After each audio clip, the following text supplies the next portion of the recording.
Hey guys, and welcome back.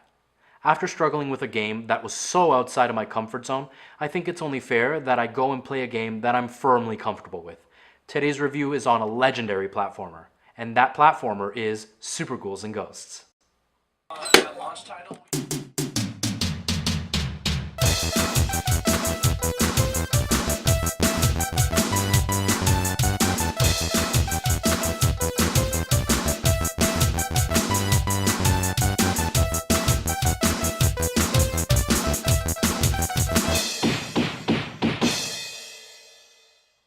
In the 80s and 90s, Capcom was one of the biggest developers of all time.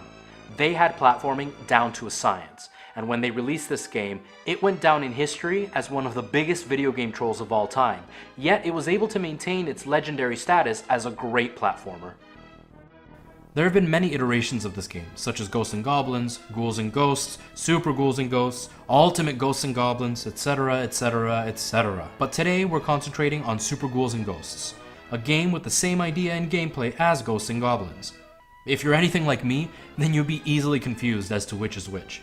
To the best of my knowledge, Ghosts and Goblins was the first one, and like our last review, it was also an arcade game. It was originally released in 1985, and then it took off. Although my review isn't on the original Ghosts and Goblins, Super Ghouls and Ghosts is a game that is burned in my memory. I think my earliest memory of the game was when I was about 7 or 8, watching my dad and his best friend play it in the living room on our TV. I remember how excited they were getting every time they got close to beating a level. Then, I remember watching my cousin play the video game and seeing how great he was at it. I didn't actually dedicate any time towards the game until I was in my mid-teens. The game opens with Arthur, the knight, who is our protagonist, going to visit his princess love in her castle. Suddenly, she is kidnapped by the Emperor Sardius, or Sardius, or however you say his name. This story is a tale as old as time. Princess gets kidnapped, and our hero has to travel across the land to save her. You face a variety of enemies on your journey, such as monsters, zombies, demons, birds, wolves, and other nameless things. It's so nice to play a 16-bit game. Super Ghouls and Ghosts is such a beautiful looking game. It's easy to forget how beautiful 16-bit is when I've been playing NES for so long. You know, it's also easy to forget how much of a leap forward each system had. It's not something you see very often nowadays. Comparing the SNES version of Ghouls and Ghosts to the arcade games goes to show how comparable the game is. It truly is a feat of skill and development that Capcom achieved here. The music is just as memorable as the graphics are. The first level's music is a song that I can remember clearly. Hearing that tune instantly puts me in the graveyard facing zombies.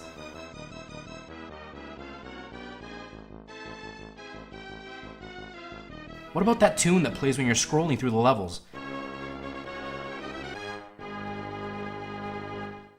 Anyone who played video games will recognize these memorable tunes. They are almost as good as the Mario themes. They had some amazing artists working through this whole game. Super Ghouls and Ghosts is about 98% perfect. The game has beautiful visuals, music that's memorable, and the controls are so accurate. But there's one glaring issue that I had with the game that I couldn't get past no matter how much I tried. And that was the jumping mechanic. Any platformer worth its salt has great jump mechanics. In platformers, jumping mechanics are some of the most important mechanics in the whole game. And truthfully, this game has some of the worst mechanics I've experienced in a very long time. I've had so many cheap deaths due to bad jumping that I stopped counting after about 50.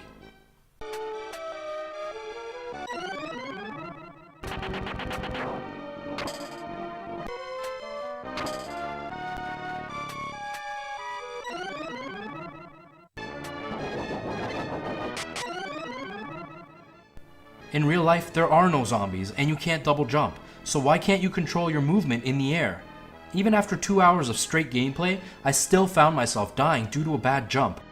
Putting the jump aside though, the rest of the controls are so accurate. It really makes the game fair. Most of my deaths were due to my own mistakes. I was also able to avoid death multiple times because I could react, and the game did not delay in responding to my input. My major gripe with the jumping in this game is the fact that once Arthur leaves the ground, you can't control what direction he's jumping in. Yes, there's an argument to be had to say that it's more realistic, since after all, if you jump in real life, you can't control what direction you're going in once you're in the air. But let's be honest, this game isn't based in real life. Thankfully, this game is addicting and it's rewarding to play. I can honestly say that I was able to get better at the game the more that I played it. I always felt that I was making progress.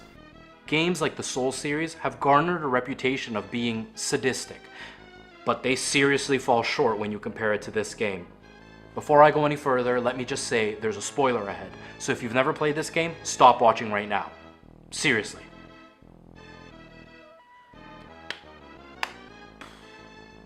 You still here? So you want to hear what happens? Okay, so once you've struggled going through all those levels trying to fight your way to the final boss, you get there only to find out that you don't have the special bracelet you need in order to beat him. So what's the solution? They send you back to the beginning of the game, so you have to struggle through it all over again. That means you have to beat the game twice in order to truly beat the game once. Being told you had to play through it a second time is a kick in the pants, but it's definitely fun. If you haven't had a chance to play any of the games in this series, I suggest you try it. It should be fairly easy to get at least a copy on one of the other systems, if not on the Virtual Console for Nintendo. You could also get an original copy on the SNES or on the NES rather easily, so it's definitely something that's doable. I warn you now, you're going to get your butt kicked the whole time, but I also tell you that you're gonna enjoy it the whole time it's happening. Anyways guys, I really hope I see you at my next stream and that you join us for our next review. Until next time.